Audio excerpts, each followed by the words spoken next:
Sigrun has been important to you for as long as I have known you. What happened in the beginning? Oh, it's a typical enough story. A boy meets girl, girl fulfills her ambition to transcend the physical plane and become a Valkyrie of Valhalla. One day, Sigrun quietly arrived from Fjotorlund and began serving as Freya's handmaiden while she undertook training for the sisterhood. I don't even think we were introduced.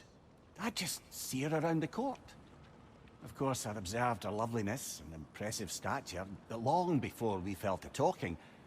But we seemed cut from different cloth, I suppose. Never occurred to me we'd get along as well as we did. You and Sigrun, how was it you first spoke? Back when Freya was queen in Asgard, the better times, I mean, there really began to be some culture around the place. Poets, musicians, the odd contortionist would pay visits, perform, mingle.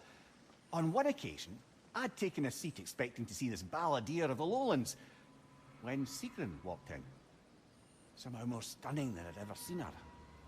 And when of all places she chose to sit next to me, well, a lot of very interesting things happened very quickly. But I may need to collect my thoughts while you get us killed again. Let us get back to your memories of Sigrun. She sat beside you. Yes, she chose to sit next to me. No big thing, really. Yet, somehow, despite myself, I felt her rush in my stomach like I was a green lad again. Embarrassing at the end of the day, to be so simple. I made some remark, and I learned how it felt to make her laugh. And suddenly I felt more at ease. Almost eerily so. A calm within each other's storms, I suppose. Faye had a way of describing that. Peace dwells among us. Lovely, brother. That's exactly right. Mimir, you must speak more coming to know Sigrun. Right. Where were we? After the ice was broken, we fell to talking more regularly, even making a point to do so. It was all I could do to enjoy her company responsibly, staying mindful of our respective positions and keep from crossing any line that would make things difficult for us to recover from. Wise. Well, mostly. I'm always wisest in the parts I let myself remember. Mimir, what happened next with Sigrun? She had introduced me as a good friend. And though I couldn't be entirely sure what she meant by it, for once I wasn't concerned with an outcome. Regarding Sigrun, I knew my answer was yes. The question itself seemed secondary.